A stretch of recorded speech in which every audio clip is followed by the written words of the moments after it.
menanda kaidah fikih. Seperti misalnya innamal a'malu binniyat. Assalamualaikum warahmatullahi wabarakatuh. Alhamdulillahirabbil alamin hamdan katsiran thayyiban mubarakan fi kama yuhibbu rabbuna wa yardah. Pemirsa Fatwa TV dan penyimak radio, kita ucapkan ahlan wa sahlan wa marhaban bikum. Kembali kita berjumpa di acara live interaktif konsultasi Islam bersama guru kita Ustadz Dr. Musyafa'at Darini hafizahullahu ta'ala. Salam salam semoga selalu curahkan kepada Nabi kita yang mulia, Rasul tercinta Nabi Muhammad sallallahu alaihi wasallam, kepada keluarganya, para sahabatnya, dan orang-orang yang mengikutinya dengan baik hingga hari kiamat kelak nanti. Allahumma sholli ala Muhammad wa ala ali Muhammad. Seperti biasa kita informasikan bahwasanya acara live interaktif ini juga direlay oleh radio RTVC, diantaranya radio Hang FM Batam, radio Mas FM Solo, radio Al-Hikmah Banyuwangi, radio MD FM Probolinggo, radio Amu Bapangkal Pinang, dan radio Tuah FM Riau. Dan bagi pemirsa yang ingin berpartisipasi, bertanya langsung, bisa menghubungi di nomor 0331 544 6087 0331 544 6087. Sebelum kita jawab pertanyaan dan kita respon telepon yang masuk, alhamdulillah telah ada bersama kita pemateri kita Ustadz Dr. Musyafa'at Darini hafizahullahu ta'ala. Belum merupakan dosen pengajar di Sekolah Tinggi Dirasah Islamiyah Imam Syafi'i Jember. Kita sapa dahulu. Assalamualaikum Ustaz. Waalaikumsalam warahmatullahi wabarakatuh. Kaifahalukum Ustaz? Alhamdulillah bikhair. Alhamdulillah, berjumpa kembali di bulan Syawal ini Ustaz ya. Alhamdulillah. Taqabbalallahu minna wa minkum Ustaz. Wa taqabbala minni wa mink. Baik Ustaz. Seperti biasa Ustaz, kita minta di pembukaan ini berupa nasihat Ustaz. Tafadhol Ustaz. Bismillahirrahmanirrahim. Alhamdulillahirabbil alamin wassalatu wassalamu ala asyrafil anbiya'i wa sayyidil mursalin nabiyina Muhammadin wa ala alihi wa sahbihi wa man tabi'ahum bi ihsanin ila yaumiddin. Para jamaah sekalian, kaum muslimin dan kaum muslimat, ikhwati wa akhwati fillah, a'azzani Allah wa iyyakum. Alhamdulillah, Allah Subhanahu wa taala masih memberikan banyak kenikmatan kepada kita. Allah Subhanahu wa taala telah memberikan kenikmatan kepada kita bisa menyelesaikan kewajiban-kewajiban kita di bulan Ramadan dan bisa melaksanakan ibadah-ibadah sunnah di bulan tersebut. Sehingga mudah-mudahan Allah Subhanahu wa taala menerima amal-amal ibadah kita dan memberikan kita pahala yang berlipat ganda, juga ampunan dari Allah Subhanahu wa taala. Alhamdulillah, kita juga sudah memasuki hari raya bagi kaum muslimin, hari raya Idul Fitri. Dan kita pun kembali seperti hari-hari biasa. Saya berpesan kepada diri ana sendiri dan juga kepada saudara-saudariku kaum muslimin semuanya untuk tetap mengamalkan amalan-amalan ibadah yang dilakukan di bulan Ramadan, meskipun volumenya lebih rendah. Tapi usahakan tetap menjalankan amalan-amalan ibadah sunnah yang kita lakukan di bulan Ramadan itu. Usahakan tetap sering membaca Al-Quran, sebagaimana Al-Quran tersebut sering kita baca di bulan Ramadan. Usahakan untuk terus mempertahankan qiyamul lail, salat malam. Kalau bisa di akhir malam, di sepertiga akhir malam kalau bisa, setelah tidur. Dan itulah yang dinamakan sebagai tahajud. Kalau tidak bisa, maka paling tidak sebelum tidur. Sebelum tidur kita melakukan sholat malam, kemudian setelah itu sholat witir dan kita tidur. Agar kita menjadi orang-orang yang mempunyai ciri-ciri bahwa amalan-amalan kita di bulan Ramadan itu diterima oleh Allah Subhanahu wa taala. Karena di antara tanda diterimanya amalan seorang hamba apabila amalan tersebut menggeret amalan kebaikan yang lainnya. Apabila amalan tersebut menarik amalan kebaikan yang lainnya. Ketika amalan-amalan ibadah kita di bulan Ramadan diterima oleh Allah Subhanahu wa taala, maka termasuk di antara tanda diterimanya amalan-amalan tersebut adalah bahwa keadaan kita setelah Ramadan menjadi lebih baik daripada keadaan kita sebelum Ramadan. Kita bisa mempertahankan amalan-amalan kebaikan itu. Dengan begitu, Allah Subhanahu wa taala akan terus memuliakan kita. Dan dengan begitu, kita akan terus bisa mempertahankan kebaikan, istiqamah dalam amal-amal baik. Dan mudah-mudahan dengan istiqamah tersebut Allah Subhanahu wa taala menutup kehidupan kita dengan baik. Jangan sampai kita berpikir, musim kebaikan sudah berlalu. Dan sekarang sudah tidak musim yang istimewa untuk melakukan kebaikan. Jangan sampai syaitan memberikan was-was kita seperti ini. Memberikan bisikan-bisikan jahat seperti ini. Dan kita dengarkan hal tersebut. Karena apa? Karena waktu setelah Ramadan pun merupakan bagian dari umur kita. Bagian dari modal kita yang diberikan oleh Allah Subhanahu wa taala kepada kita. Modal untuk beramal, modal untuk mencari bekal untuk akhirat kita. Walaupun tidak seistimewa bulan Ramadan, tapi kalau ini kita sia-siakan, maka kita juga akan mendapatkan kerugian yang luar biasa besarnya. Dan Allah Subhanahu wa taala adalah satu-satunya zat yang kita ibadahi di bulan Ramadan. Dia juga zat yang kita ibadahi setelah Ramadan. Kita beribadah kepada Allah Subhanahu wa taala baik di bulan Ramadan maupun di bulan setelah Ramadan. Makanya sebagaimana kita semangat untuk melakukan ibadah di bulan Ramadan, maka harusnya kita juga tetap mempertahankan semangat tersebut di bulan-bulan setelah Ramadan. Dan banyaklah berdoa kepada Allah Subhanahu wa taala, mudah-mudahan Allah Subhanahu wa taala menerima amalan-amalan ibadah kita di bulan Ramadan yang telah lalu, dan mudah-mudahan Allah Subhanahu wa taala mempertemukan kita dengan Ramadan yang akan datang dalam keadaan sehat, dalam keadaan iman, dan dalam keadaan semangat untuk melakukan kebaikan. Ya, ini yang bisa saya sampaikan dalam pesan singkat ini, yang mudah-mudahan bermanfaat bagi kita semuanya. Mudah-mudahan Allah berkahi ilmu kita, dan mudah-mudahan Allah Subhanahu wa taala berikan taufiknya kepada kita untuk bisa mengamalkan ilmu yang sampai kepada kita dengan baik dan benar, dan juga bisa menyebarkannya kepada orang lain. Amin amin ya rabbal alamin. Wassallallahu wasallam wa baraka ala nabiyyina Muhammadin wa ala alihi wa sahbihi wa man tabi'ahum bi ihsanin ila yaumiddin. Walhamdulillahi rabbil alamin. Jazakallah khair Ustaz sehat di pembukaan ini, semoga bermanfaat. Dan alhamdulillah telah ada penelpon yang masuk, Ustaz. Kita coba sapa. Assalamualaikum Fatwa TV. Waalaikumsalam. Bersama siapa di mana? Hamba Allah dari Banjarnegara. Silakan Bapak. Iya. Assalamualaikum Ustaz. Waalaikumsalam warahmatullahi wabarakatuh. Ya. Maaf, mau menanyakan untuk niat sholat itu dilafalkan apa cukup hanya dalam batin saja? Ya. Karena saya dari kecil Islam keturunan itu husoli, pakai husoli. Nah, ini sebetulnya karena kemarin saya lihat di TV yang lain itu cukup dalam hati saja. Nah, kadang-kadang dilafalkan aja, kadang-kadang sok ngebleng. Kalau cuma di hati, duhur bisa aduh kelawan gitu sholat apa, kan begitu. Begitu Ustaz. Assalamualaikum. Waalaikumsalam warahmatullahi wabarakatuh. Terima kasih Pak Allah di Banjarnegara. Silakan Ustaz. Kita harus tahu apa hakikat dari niat, ya. Hakikat dari niat adalah keinginan yang ada dalam hati kita untuk melakukan sesuatu. Ya, itulah hakikat dari niat.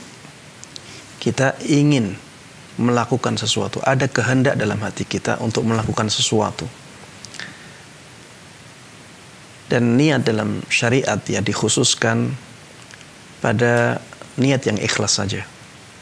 Niat dalam syariat Islam mempunyai makna khusus. Kalau niat dalam bahasa ya semua kehendak yang ada dalam hati kita, yaitu artinya niat dalam bahasa Arab. Tapi dalam syariat ya, sebagian ulama mengatakan niat dalam syariat adalah ketika ada keinginan di dalam hati untuk melakukan sesuatu untuk mendapatkan pahala dari Allah Subhanahu wa taala. Jadi niat itu tempatnya di hati. Maka pada asalnya kita harus meniatkan sebuah ibadah dari hati kita. dan kita tidak boleh melafalkannya kecuali ada dalil yang menunjukkan bahwa pada ibadah tersebut boleh dilafalkan. Dan di dalam sholat, ya, tidak ada satupun dalil yang menunjukkan bahwa niat di dalam sholat boleh dilafalkan dengan lisan. Dan sholat ini adalah amalan syariat yang sudah ada sejak zaman Nabi Muhammad SAW. Ketika mensyariatkan salat, Allah Subhanahu wa taala menghendaki agar Rasulullah sallallahu alaihi wasallam menghadap kepada Allah, menemui Allah Subhanahu wa taala. Sejak saat itu salat diwajibkan. Sebelum itu salat dilakukan oleh Rasulullah sallallahu alaihi wasallam. Tapi tidak ada satupun keterangan yang menunjukkan bahwa Rasulullah Sallallahu Alaihi Wasallam pernah melafalkan niat salatnya. Padahal di sisi lain para sahabat menukil detil-detil dari gerakan-gerakan Rasulullah Sallallahu Alaihi Wasallam dan bacaan beliau di dalam salatnya. Diamnya Rasulullah Sallallahu Alaihi Wasallam setelah takbiratul ihram dinukil oleh sahabat Abu Hurairah. Bacaan sirnya, basmalahnya Rasulullah Sallallahu Alaihi Wasallam dinukil oleh sebagian sahabat Nabi Muhammad Sallallahu Alaihi Wasallam. Gerakan jenggotnya Rasulullah Sallallahu Alaihi Wasallam ketika membaca Al-Quran dinukil oleh sebagian sahabat Nabi Muhammad Sallallahu Alaihi Wasallam. Detil-detil yang jauh lebih samar daripada pelafalan niat ini dinukil oleh para sahabat Nabi. Andai saja Rasulullah Sallallahu Alaihi Wasallam pernah sekali saja melafalkan niatnya sebelum beliau bertakbir, tentunya ada dari sahabat Nabi Muhammad Sallallahu Alaihi Wasallam yang mengabarkan kepada kita.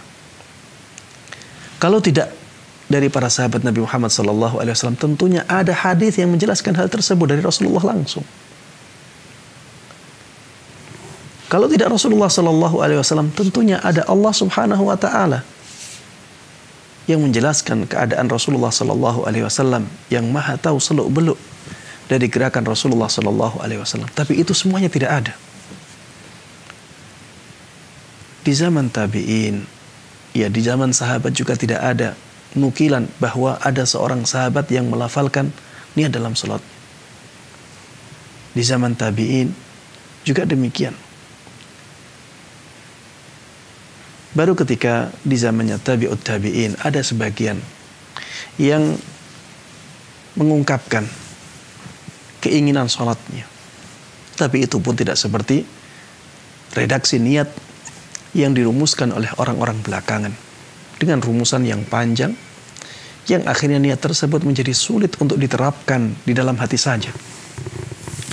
Akhirnya ada ide untuk membantu kesulitan hati dalam menghadirkan niat tersebut, yaitu dengan melafalkannya. Ini semuanya ya berasal dari tadi, memperketat syarat niat. Yang akhirnya karena syarat-syarat yang ketat tersebut, dan itu bukan dari zaman Nabi Muhammad SAW, akhirnya memberatkan kaum muslimin sendiri. Akhirnya ada yang menganjurkan, bukan mewajibkan. Ada yang menganjurkan untuk melafalkan niat sebelum sholat. Tapi walaupun itu berupa anjuran, karena tidak ada di zaman Nabi Muhammad SAW dan kebutuhan untuk itu ada, tidak ada halangan untuk melakukannya, tetap saja anjuran ini menjadi kurang pas, menjadi tidak tepat, menjadi ya sesuatu yang jauh dari kebenaran. Maka kalau kita ingin benar-benar menyesuaikan cara ibadah kita dengan ibadahnya Rasulullah Sallallahu Alaihi Wasallam, dengan ibadahnya para sahabat beliau, maka tinggalkan melafalkan niat. Tinggalkan melafalkan niat untuk mengikuti Rasulullah Sallallahu Alaihi Wasallam dan mengikuti para sahabat beliau dalam menjalankan sholatnya. Ustaz, kalau saya menjalankan seperti itu sulit sekali Ustaz untuk melafalkan usolli fardal maghribi thalatha raka'atin mustaqbilal qiblati adaan ma'muman lillahi ta'ala. Ini panjang sekali Ustaz. Dalam lisan saja saya sulit untuk mengatakannya. Bagaimana dengan hati saya Ustaz? Maka saya katakan niat itu simple. Niat itu sederhana. Yang natural itu sederhana. Niat adalah kehendak yang ada dalam hati kita. Hadirkan kehendak bahwa kita akan sholat maghrib. Hadirkan kehendak bahwa kita akan sholat wajib atau sholat fardu maghrib. Sudah selesai. Kita akan sholat fardu maghrib. Ya, karena Allah Subhanahu wa ta'ala. Hadirkan keinginan atau kehendak atau perasaan atau kesadaran dalam hati kita. Hal tersebut sudah. Setelah itu membaca Allahu Akbar, selesai. Ya, selesai. Dan itulah niat yang sangat sederhana yang dimampui oleh seluruh kaum muslimin. Dan niat ini tidak hanya dalam sholat kita sebenarnya. Ya. Kita seringkali mempunyai kehendak dengan tanpa sadar. Ya, dalam banyak amalan kita, dan itu sesuatu yang natural, sesuatu yang mudah, ya, sesuatu yang sederhana. Itulah Islam. Itulah Islam. Niat dalam ibadah kita juga demikian. Kita akan wudu, hadirkan perasaan dalam hati bahwa kita akan wudu, melakukan ibadah wudu karena Allah Subhanahu wa ta'ala sudah. Setelah itu baca bismillah, wudu. Kita akan sholat, kita akan melakukan ibadah haji ketika ihram, juga demikian. Kita akan misalnya menyembelih, ya juga demikian, ada niat dalam hati kita. Kita akan tayamum misalnya, hadirkan perasaan dalam hati bahwa kita akan tayamum, ya, karena Allah Subhanahu wa ta'ala sudah. Setelah itu serahkan semuanya kepada Allah Subhanahu wa ta'ala. Mudah-mudahan Allah menerima semua amalan ibadah kita yang sesuai dengan tuntunan Rasulullah sallallahu alaihi wasallam, dan kita lakukan ikhlas karena beliau. Ya, wallahu a'lam. Masya Allah, jazakallah khair atas jawabannya, semoga bermanfaat dan penanya bisa dipahami apa yang dijawabkan oleh Ustaz barusan tadi. Ustaz, kita bacakan soal berikutnya. Ada pertanyaan berkaitan dengan Syawal nih, Ustaz, dari Yuyun di Batam. Apakah halal bihalal setelah hari raya Idul Fitri itu dibolehkan Ustaz? Dan ana pun bingung. Yang kedua, antara mengqada puasa dengan puasa sunnah Syawal, mana yang didahulukan Ustaz? Baik. Silakan Ustaz. Ana mohon maaf untuk halal bihalal di bulan Syawal. Wallahu a'lam hukumnya, ana tidak bisa menjawab. Untuk yang kedua tentang mengqada puasa Ramadan bagi yang berhalangan, ya, yang bagi yang punya uzur di bulan Ramadan, seperti kaum muslimah yang kedatangan haid dalam beberapa hari di bulan Ramadan, ya. Apakah mereka boleh melakukan puasa Syawal dulu baru setelah itu mengqada? Ya, kalau ditanya boleh tidaknya, maka jawabannya boleh. Ya, pendapat yang lebih kuat dalam masalah ini adalah pendapat yang mengatakan boleh mendahulukan puasa Syawal dan mengakhirkan qada puasa Ramadan. Alasannya apa? Alasannya adalah karena waktu qada puasa Ramadan itu muwassa, ya, longgar, sampai Ramadan berikutnya, ya, sampai Ramadan berikutnya, sehingga kapanpun kita melakukan qada tersebut maka tidak ada masalah, walaupun sebelumnya kita puasa sunnah. Ini jawabannya boleh atau tidak. Tapi kalau pertanyaannya mana yang lebih afdal untuk kita lakukan, maka yang lebih afdal adalah kita mengqada dahulu, karena itu yang wajib. Dan Allah Subhanahu wa ta'ala lebih mencintai ibadah yang wajib daripada ibadah yang sunnah. Oleh karenanya, kalau hutangnya misalnya hanya satu kali haid, ya, sehingga tidak masalah kalau misalnya kita mengqada dahulu dan masih banyak tersisa waktu untuk melakukan puasa Syawal, maka qada dahulu. Qada dahulu karena itu lebih dicintai oleh Allah Subhanahu wa taala. Kemudian setelah itu baru puasa 6 hari di bulan Syawal.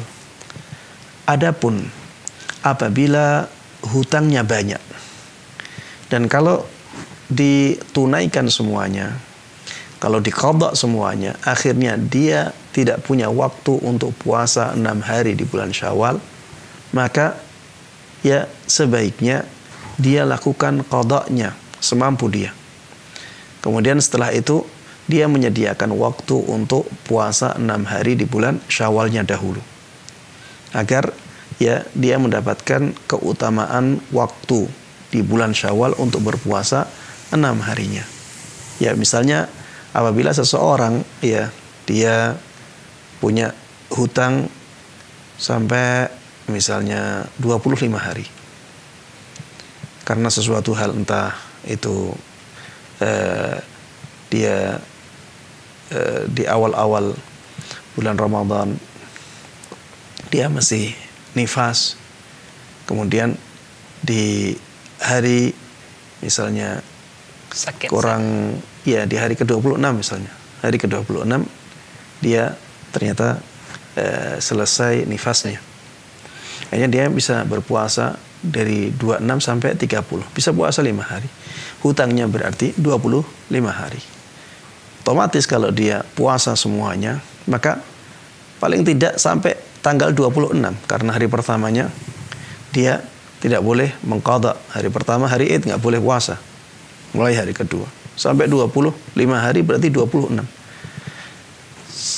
Sisanya tidak cukup untuk puasa 6 hari bulan Syawal. Maka apabila keadaannya demikian, ya silahkan dia berusaha untuk mendahulukan qadanya sampai waktu di mana dia bisa melakukan puasa Syawalnya. Misalnya dia menyisakan waktu 10 hari misalnya. Tapi setelah 10 hari saya akan puasa Syawal, karena untuk jaga-jaga mungkin nanti ada batal di tengah-tengah puasa, ya, sehingga ada kelonggaran waktu. Intinya sebaiknya seperti ini, ya, muqadha sampai waktu di mana dia bisa puasa Syawal, kemudian setelah itu ya puasa Syawal terus mengqadha lagi, ya, karena untuk mendapatkan keutamaan bulan Syawal dengan berpuasa 6 hari di dalamnya. Wallahu a'lam. Jazakallah khairan atas jawabannya. Demikian yang bertanya, semoga bisa dipahami. Dan soal berikutnya sudah ada telepon yang masuk, saat kita coba sapa. Assalamualaikum Fatwa TV. Assalamualaikum Fatwa TV. Halo, assalamualaikum Fatwa TV. Waalaikumsalam warahmatullahi wabarakatuh. Bersama siapa, di mana? Dengan Ibu Alawiyah di Kupang NTT. Silakan Ibu. Ya. Mohon maaf Ibu, volume televisi dikecilkan terlebih dahulu Ibu. Ya. Nih. Sebentar. Ini yang saya mau tanyakan, Pak. Ini kalau seandainya sholat ini, namanya sholat witir itu kan sholat penutup malam. Apakah hanya penutup malam di malam tarwi itu saja? Apakah seluruh malam? Kalau seandainya kita sholat tarawih, kita tidak boleh lagi melaksanakan sholat-sholat yang lain, begitu? Ataukah gimana? Itu yang pertama. Ya. Itu yang kedua. Kalau seandainya ya, kalau saya melaksanakan ibadah puasa, saya melaksanakan ibadah puasa, ini saya ada halangan lah di bulan Ramadan itu. Habis setelah bulan Syawal saya mau ganti, tiba-tiba ajal saya dijemput. Apakah puasa saya itu bisa digantikan oleh anak gitu? Ya, hanya itu saja, Ustaz. Assalamualaikum warahmatullahi wabarakatuh. Saya dipahami, Ustaz. Yang kedua tidak Yang kedua bisa diulangi Ibu, yang kedua. Ya, mohon maaf sudah terputus. Tapi sepertinya puasa qadha yang digantikan oleh anaknya, Ustaz. Digantikan anaknya. Ya. Ketika puasa. Ketika puasa ajal menjemput gitu, Ustaz. Ajal menjemput. Ya. Baik. Untuk yang pertama tentang witir, ya, dikatakan bahwa witir adalah sholat yang menjadi penutup sholat malam. Iya, kita katakan bahwa sholat witir, ya, standarnya memang dijadikan sebagai penutup sholat malam. ini standarnya, ini yang paling afdal. Pada asalnya demikian. Tapi ini tidak menunjukkan bahwa setelah seseorang melakukan sholat witir, dia tidak boleh sholat lagi. Ini tidak menunjukkan demikian. Karena disebutkan dalam hadis yang sahih, suatu malam Rasulullah SAW pernah sholat witir, kemudian setelah itu sholat 2 rakaat. Ya, kemudian setelah itu sholat 2 rakaat. Kemudian juga ya, Rasulullah SAW pernah berwasiat kepada sebagian sahabat beliau untuk sholat witir sebelum tidur. Dan beliau tidak melarang ya sahabat tersebut untuk melakukan sholat malam setelah itu apabila misalnya bangun. Tidak ada larangan untuk itu. Sehingga ketika seseorang sudah melakukan sholat witir, boleh bagi dia untuk melakukan sholat sunnah lagi setelah itu. Misalnya di bulan Ramadan, ya, banyak dari kaum muslimin mengikuti sholat tarawih hingga sholat witirnya. Dan itulah yang paling afdal. Karena dengan seperti itu, ya, kita akan mendapatkan keutamaan sholat semalam penuh. Sebagaimana disabdakan oleh Nabi kita Muhammad SAW, "Man shalla ma'al imami hatta yansarif, kutiba lahu qiyamu lailah." Barang siapa yang sholat malam bersama imam sampai imamnya selesai, maka dicatat baginya pahala sholat semalam penuh. Kalau misalnya kita sudah mengikuti sholat tarawih bersama imam dan witir bersama imam tersebut, maka ketika kita pulang ke rumah, kemudian kita tidur, ya setelah itu bangun, ternyata bangun masih jam 3. Maka kita disunahkan untuk sholat malam ketika itu. Kita disunahkan untuk sholat malam ketika itu, karena sholat malam, karena masih waktunya, ya, dan tidak ada larangan untuk sholat setelah witir. Sholat malam setelah witir tidak ada larangan. Yang ada larangan adalah sholat witir 2 kali dalam satu malam. Sholat witir 2 kali dalam satu malam, ini yang ada larangannya. Rasulullah SAW pernah menyabdakan la witrani fi lailah. Tidak boleh ada 2 witir dalam satu malam. Karena witir itu artinya ganjil. Kalau ganjil itu bilangannya 2 atau dilakukan 2 kali, maka ganjilnya menjadi hilang. Ya, kalau misalnya sholat witir 3 rakaat, ya kita lakukan 2 kali, jadinya berapa? Jadinya 6 rakaat, tidak ganjil lagi. Makanya tidak ada sholat ganjil, yaitu sholat witir 2 kali dalam semalam. Karena dengan sholat witir 2 kali dalam semalam, maka jadinya menjadi genap. Ya, jadi kalau misalnya kita sudah sholat witir di awal malam sebelum tidur, maka ketika di akhir malam kita sholat lagi, tidak usah ditutup dengan witir. Cukup sholat malam saja. Ya. Wallahu ta'ala alam. Kemudian yang pertanyaan yang kedua, ya, apabila seseorang berhalangan di bulan Ramadan akhirnya tidak bisa berpuasa, dia punya uzur. Kemudian di bulan Syawal dia berusaha untuk mengqadanya. Kemudian meninggal. Ya, ini pertanyaannya. Ya, demikian, Ustaz. Kemudian meninggal. Apakah anaknya diwajibkan untuk mengqadha puasanya atau mengganti puasanya?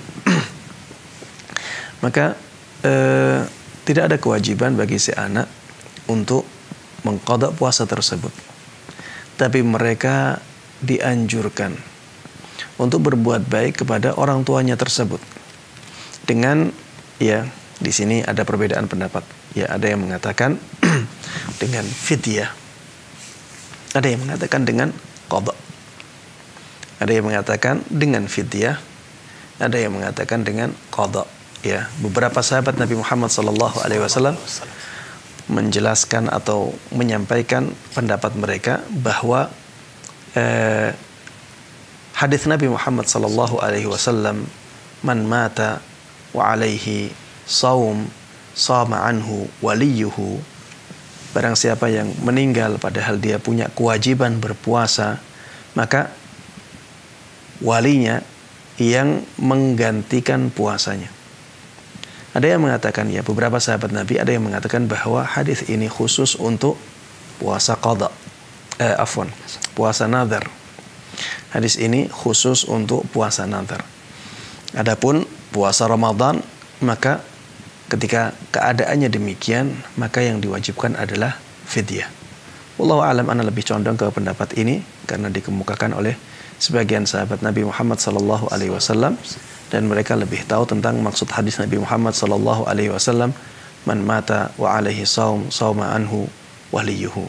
Sehingga kita katakan bahwa hadis tersebut khusus untuk orang yang punya hutang puasa nazar. Adapun hutang puasa Ramadan, ya ketika seseorang ya belum sempat untuk meninggalkannya, belum sempat untuk melakukannya, belum sempat untuk mengqadanya, maka silahkan diganti dengan fidyah.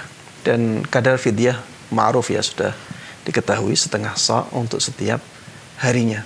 Setengah sa' ya kalau kita katakan satu sa'-nya itu 3 kilo, maka setengahnya 1,5 kilo. Kalau kita katakan satu sa' itu 2,5 kilo, maka setengah sa'-nya 1/4 kilo. Atau ya memberikan makanan siap saji kepada satu orang untuk setiap harinya, ya dengan makanan yang layak, ya dengan makanan dan minuman yang layak. Wallahu a'lam. Jazakallah khairan atas jawabannya. Demikian yang bertanya Ibu di NTT, semoga bisa dipahami. Besok sudah ada telepon yang menunggu, kita coba sapa. Assalamualaikum Fatwa TV. Ya, waalaikumsalam. Bersama Bapak siapa di mana? Ya.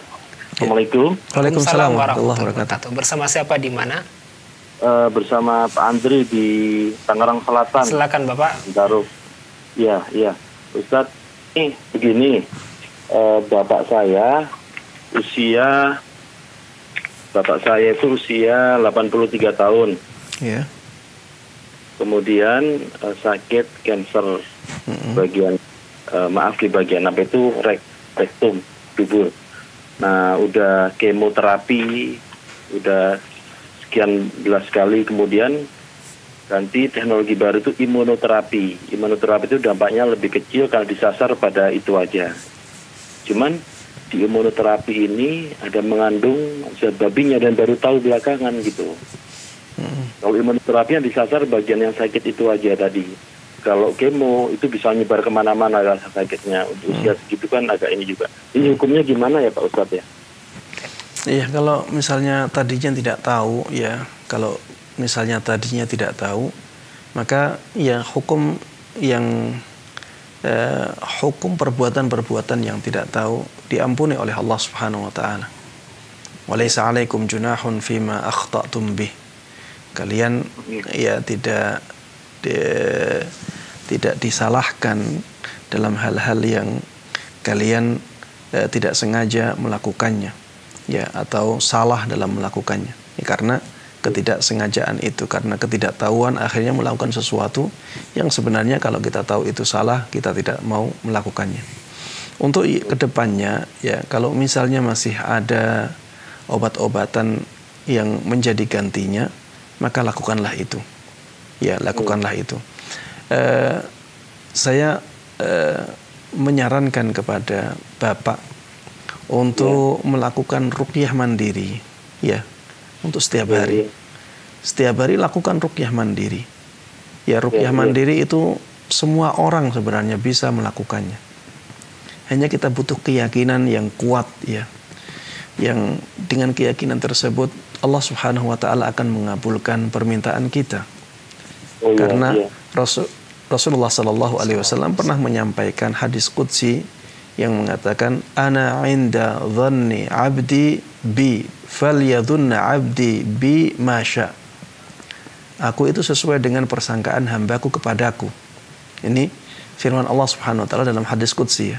Aku itu seperti persangkaan hambaku kepadaku, maka silahkan hambaku memberikan persangkaan tentangku, ya, dengan sekehendak dia. Kalau kita punya keyakinan bahwa dengan ruqyah tersebut Allah Subhanahu wa taala akan menyembuhkan sakit bapak kita, maka itu yang akan terjadi. Ya, kuatkan keyakinan dan lakukan secara rutin. Ya misalnya ya, misalnya kalau Bapak sering minum air putih, maka sediakan air putih di dalam teko atau di dalam termos ya, yang Bapak selalu mengambil air darinya. Bacakan Al-Fatihah 7 kali misalnya. Kemudian ya kita ketika membaca Al-Fatihah 7 kali tersebut ya berniat mudah-mudahan dengan bacaan tersebut Allah Subhanahu wa taala memberikan kesembuhan kepada Bapak dengan perantara air itu. Bisa juga ya ditambahi dengan bacaan ayat kursi ya sekali. Bisa juga ditambahi dengan bacaan surat Al-Ikhlas 3 kali, surat Al-Falaq 3 kali, surat An-Nas 3 kali. Dibacakan ke air ya, yang Bapak tersebut minum air tersebut minum air dari air tersebut. Itu kalau kita lakukan secara rutin dan kita punya keyakinan yang kuat, ya insya Allah penyakit-penyakit akan diangkat oleh Allah Subhanahu wa taala. Karena ya Al-Quran itu diantara fungsinya adalah sebagai penyembuh, sebagai obat. Obat ini ya ada obat hati, ada obat lahir. Dan sudah terbukti di zaman Nabi Muhammad SAW ada orang yang tersengat, dibacakan Al-Fatihah 7 kali.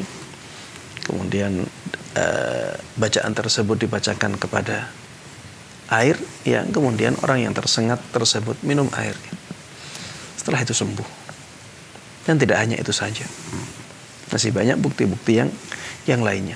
Intinya Al-Quran bisa kita jadikan sebagai obat, ya, baik obat hati maupun obat badan kita.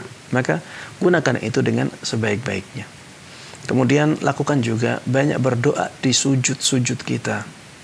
Banyak orang ya tidak memanfaatkan momen sujudnya untuk berdoa kepada Allah Subhanahu wa taala, meminta hajat khususnya. Banyak orang sujud dan sudah baca yang biasanya dia baca setiap hari. Padahal setiap dia sujud, ketika itu dia menjadi ya sangat dekat dengan Allah Subhanahu wa taala. Aqrabu ma yakunul 'abdu min rabbih wa huwa sajidun fa'akthiru fihi min ad-du'a. Seorang hamba akan menjadi paling dekat dengan Rabb-nya ketika dia dalam sujudnya. Maka perbanyaklah doa ketika itu. Coba kalau kita misalnya sholat 5 waktu saja, di setiap sujudnya kita meminta agar Allah Subhanahu wa ta'ala menyembuhkan kanker bapak tersebut. Ya walaupun dengan bahasa Indonesia tidak ada masalah, ya apalagi orang-orang awam yang tidak mampu untuk berbahasa Arab. Silakan berdoa di sujudnya dengan bahasa Indonesia. Ya, dengan bahasa Indonesia tidak ada masalah karena itu doa, ya tidak membatalkan sholatnya. Coba bayangkan berapa sujud dalam sehari semalam. Rakaatnya saja 17, ya. Rakaatnya 17, setiap rakaat ada 2 sujud. Ada berapa? 34 sujud. Berarti 34 permintaan. 34 kali permintaan untuk orang tua kita. Coba kalau itu hanya sehari, 2 hari, 3, akan banyak sekali permintaan-permintaan yang sudah kita ajukan kepada Allah Subhanahu wa taala tentang untuk kesembuhan ayah kita. Dan Allah Subhanahu wa taala tentunya ya tidak akan menyia-nyiakan usaha kita. Tidak akan menyia-nyiakan usaha kita. Kalaupun misalnya orang tua akhirnya tidak disembuhkan oleh Allah Subhanahu wa taala, kita pun tidak rugi. Karena ketika kita berdoa, Allah Subhanahu wa taala akan memberikan pahala kepada kita. Memberikan pahala kepada kita terus seperti itu, tidak ada ruginya sama sekali. Dan mungkin itu yang lebih baik bagi keadaan kita. Mungkin saja ya tetapnya orang tua dalam penyakit tersebut, ya mungkin saja itu lebih baik di mata Allah Subhanahu wa taala daripada sembuh, ya. Dan kita tidak tahu apa yang lebih baik bagi kita pada hakikatnya. Wallahu ya'lamu wa antum la ta'lamun. Allah lah yang tahu sedangkan kalian itu tidak tahu. Ya, intinya usaha ini perlu untuk dilakukan. Kemudian usaha-usaha lahir yang tidak dilarang oleh syariat. Wallahu taala alam. Masalah jazakallah khairan atas jawabannya. Demikian yang bertanya, semoga bisa dipahami. Ustaz, ada penelpon yang menunggu, kita coba sapa kembali. Assalamualaikum Fatwa TV. Assalamualaikum Fatwa TV. Ya, waalaikumsalam. Bersama siapa di mana? Sama Ibu Ernianti di NTT Larantuka. Silakan Ibu. Saya mau tanya. Ya, silakan Ibu pertanyaannya. Saya mau tanya tentang puasa. Terus setelah Idul Fitri itu kan ada puasa Syawalnya. Terus ada kita melakukan puasa Syawal terlebih dahulu atau puasa wajib, yaitu puasa bayar hutang yang waktu puasa wajib itu ada bolongnya. Terus ada kawan yang mengatakan bahwa bayar hutang dulu baru puasa Syawal. Jadi di sini saya agak bingung, jadi mohon penjelasan dari. Ya. Pertanyaan yang berulang ya. Barusan dijawab saja. Ya, intinya kalau dikatakan atau ditanya boleh atau tidak, kita katakan boleh mendahulukan puasa sunnah 6 hari di bulan Syawal, kemudian setelah itu baru mengqadha, tidak ada masalah. Alasannya tadi bahwa qadha untuk puasa Ramadan kita itu waktunya muwassa, waktunya longgar ya sampai Ramadan berikutnya. Ya, tapi kalau ditanya mana yang lebih afdal, maka jawabannya lebih afdal untuk mendahulukan puasa qadha dahulu, kemudian baru setelah itu puasa Syawal, kecuali apabila keadaannya ya puasa qadha dia terlalu banyak, numpuk-numpuk, ya akhirnya tidak mungkin apabila dia mengqadha semuanya baru setelah itu puasa Syawal. Maka ya aturlah ya dia bisa puasa qadha berapa, setelah itu sediakan hari-hari untuk puasa 6 Syawalnya ya. Masalah jazakallah khairan Ustaz, dan ini yang Ibu penanya merupakan pertanyaan yang sudah diulang tadi, semoga bisa dipahami. Baik Ustaz, ada penelpon yang masuk, kita coba sapa. Assalamualaikum Fatwa TV. Waalaikumsalam warahmatullahi wabarakatuh. Bersama siapa di mana? Rizal di Singkawang. Ya, Pak Rizal Singkawang. Silakan Pak Rizal. Ya, barakallahu fiik Ustaz. Begini Ustaz. Apakah puasa Syawal itu sunnahnya niatnya di malam hari? Dan terus segini Ustaz, kan apabila tidak berurutan, apakah boleh puasa Syawal itu di hari Sabtu? Mohon nasihatnya. Sekon jajak kelahiran. Assalamualaikum warahmatullahi wabarakatuh. Waalaikumsalam warahmatullahi wabarakatuh. Terima kasih Pak Rizal di Singkawang. Silakan Ustaz. Ya, puasa Syawal ya, 6 hari Syawal ini walaupun dia puasa sunnah ya, ana melihat niatnya harus dari malam. Niatnya harus dari malam. Kenapa? Karena Rasulullah Shallallahu Alaihi Wasallam mengatakan barang siapa yang puasa di bulan Ramadan, kemudian dia puasa 6 hari di bulan Syawal. Kata-kata 6 hari di bulan Syawal ini menunjukkan bahwa dia berpuasa penuh di hari-hari itu. Dari mulai subuh sampai maghrib. Itulah hari dalam satu puasa. Mulai waktu subuh sampai maghrib. Itu satu hari yang sempurna dalam puasa.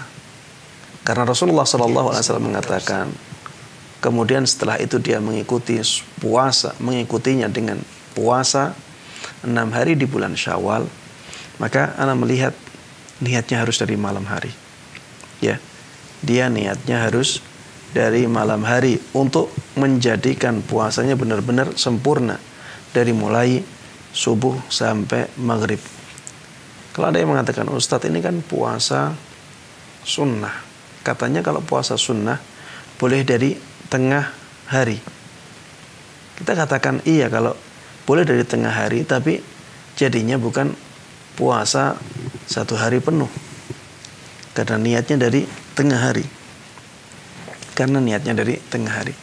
Namun ya kalau misalnya ada nggak Ustadz yang mengatakan bahwa walaupun ini puasa 6 hari Syawal, kalau niat dari tengah hari boleh-boleh saja dan dianggap satu hari penuh. Kalau ada yang bertanya apakah ada yang berpendapat demikian, maka ana katakan memang ada yang berpendapat seperti itu. Tapi menurut ana pendapat yang awal tadi lebih kuat dari sisi sudut pandang tadi, bahwa satu hari yang penuh itu ketika seseorang dia benar-benar memulai puasanya dari mulai subuh sampai maghrib, dan dia niatnya seperti itu, ya. Dan niat dari mulai subuh sampai maghrib itu tidak bisa terlaksana, tidak bisa diwujudkan kecuali dengan niat sebelum itu, yaitu niat di malamnya, ya, walaupun 5 menit sebelum subuh, tapi kan itu namanya masih malam, ya. Wallahu ta'ala alam, ini yang ana lihat lebih kuat, ya. Taib. Kemudian pertanyaan yang kedua tentang urutan, Ustaz. Urutan. Nah, hari Sabtu bolehkah? Oh iya. Kalau misalnya orang puasa 6 hari di bulan Syawal, kemudian dia tidak berpuasa secara berurutan atau berturut-turut, bolehkah dia berpuasa di hari Sabtu? Jawabannya, kalau dia niatnya untuk berpuasa di bulan Syawal, berpuasa 6 hari di bulan Syawal, maka dibolehkan. Maka itu dibolehkan. Alasannya banyak, ya. Alasan yang membolehkan hal ini banyak. Di antara alasannya adalah karena ketika dia berpuasa di hari Sabtu tersebut, dia tidak berniat untuk berpuasa di hari Sabtu. Tapi dia niatnya adalah puasa sunnah 6 hari di bulan Syawal. Dia tidak bermaksud untuk berpuasa di hari Sabtu, tapi adanya di hari Sabtu. Maka di sini tidak ada maksud untuk mengagungkan hari Sabtu dengan ibadah tertentu. Sehingga ini tidak masuk dalam hadis yang di dalamnya ada larangan untuk berpuasa di hari Sabtu. Ini alasan yang pertama. Kenapa alasan ini kuat? Karena Rasulullah Shallallahu Alaihi Wasallam pernah mendapati sebagian sahabatnya puasa di hari Jumat. Kemudian Rasulullah Shallallahu Alaihi Wasallam bertanya kepada orang tersebut, apakah kemarin engkau puasa? Orang tersebut mengatakan tidak. Apakah besok engkau berpuasa? Orang tersebut menjawab tidak juga. Maka kemudian Rasulullah Shallallahu Alaihi Wasallam mengatakan, kalau begitu tidak boleh engkau berpuasa. Kalau begitu jangan mengkhususkan hari Jumat dengan puasa. Ini menunjukkan bahwa apabila ada orang yang berpuasa hari Sabtu karena sebelumnya dia berpuasa hari Jumat, dibolehkan. Ya, itu menunjukkan bolehnya berpuasa sunnah di hari Sabtu. Apabila ada alasan lain, alasannya adalah agar dia tidak menjadikan atau mengkhususkan hari Jumat untuk berpuasa sunnah. Alasannya itu bukan karena dia mengagungkan hari Sabtunya, tapi karena dia ingin menjadikan hari Jumatnya tidak khusus untuk puasa, tapi dia puasa hari Jumat dan hari Sabtu, maka menjadi tidak ada masalah. Begitu pula ketika kita puasa di hari Sabtu karena niat lain. Misalnya puasa Arafah. Puasa Arafah pas hari Sabtu. Kita katakan tidak ada masalah. Karena niat kita adalah niat puasa Arafah. Kita tidak bermaksud niat di hari Sabtu. Begitu pula ketika puasa Syawal. Kita niatnya puasa Syawal. Kita tidak berniat di hari Sabtu. Puasa Daud juga demikian. Dan ini dalil yang kuat juga. Puasa Daud itu pasti harus ada puasa Sabtunya. Pasti harus ada puasa Sabtunya secara sendirian. Misalnya di hari Jumat pas puasa, berarti Sabtunya pas di hari Jumat tidak puasa, berarti Sabtunya harus puasa. Kemudian Ahadnya tidak berpuasa. Dan tidak ada satupun hadis yang melarang hal ini. Padahal pasti terjadi di zaman Nabi Muhammad Sallallahu Alaihi Wasallam. Ini menunjukkan boleh kita berpuasa di hari Sabtu, puasa sunnah, apabila niatnya bukan untuk mengagungkan hari Sabtu itu. Ini dalil-dalil yang disebutkan oleh para ulama. Kemudian di antara dalil yang disebutkan oleh para ulama bahwa hadis tentang larangan menjadikan hari Sabtu sebagai hari berpuasa sunnah, ya, banyak dari ulama hadis yang melemahkan hadis itu. Banyak dari ulama hadis yang melemahkan hadis tersebut. Ya, kalau kita katakan hadisnya lemah, ya maka sudah, ya, tidak ada larangan untuk berpuasa di hari Sabtu sama sekali. Wallahu taala a'lam. Jazakallah khairan atas jawabannya. Demikian yang bertanya, semoga bisa dipahami. Baik, Ustaz, ada telepon yang masuk dan membuka pertanyaan lagi. Pertanyaan terakhir seperti ini. Kita sapa. Assalamualaikum Fatwa TV. Waalaikumsalam warahmatullahi wabarakatuh. Bersama siapa, di mana? Dengan Bapak Oka Wijaya di Tangerang Selatan. Silakan Bapak. Afan Ustadz, izin bertanya. Ana ada 2 pertanyaan Ustadz. Yang pertama tentang menulis atau mengikat ilmu Ustadz. Jadi yang ingin Ana tanyakan, Ana lagi senang-senangnya atau lagi merapihkan catatan-catatan kajian-kajian dalam kondisi lockdown ini Ustadz. Dan kemudian Ana jadikan e-book. Cuman kendala yang Ana bingung di sini, Ana pernah dengar ceramah dari antum juga Ustadz, bahwa kalau Ustadznya tidak ridho atau belum izin itu malah tidak baik Ustadz. Nah, cuman metode Ana misal kayak Ana ngikutin kajian antum yang di Masjid Al-Quwa BSD Ustadz tentang fikih salat. Nah, biasanya Ana caranya itu putar ulang dari catatan yang Ana di kajian atau lewat audio video YouTube. Ana putar ulang beberapa kali, kemudian Ana catat. Kemudian apabila ada yang kira-kira miss, Ana cari referensi melalui artikel-artikel ustadz-ustadz salaf juga. Kemudian Ana jadikan e-book, dan keinginan Ana itu, maksud Ana share. Cuman Ana bingungnya itu untuk dikoreksi ustadznya sendiri, itu mungkin kayaknya agak susah, atau mencari ustadz-ustadz di sekitar juga mungkin yang ada waktunya susah. Itu yang pertama Ustadz. Yang kedua Ustadz, menyikapi tentang new normal ini, masalah ke masjid Ustadz salat berjamaah. Karena kan kayaknya dari Menak dan surat edaran di tempat Ana bahwa dikatakan udah boleh dengan persyaratan-persyaratan.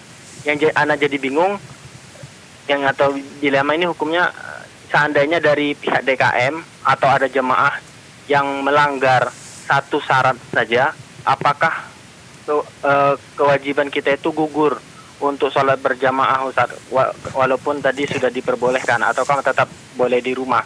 Karena kebetulan anak orang kesehatan, kalau dari sistem zonasi menurut ilmu yang sampai kepada anak itu, menurut anak itu nggak bisa menjamin bahwa itu hijau Ustaz, karena perlu di cross check setiap waktunya. Mungkin itu aja Ustaz.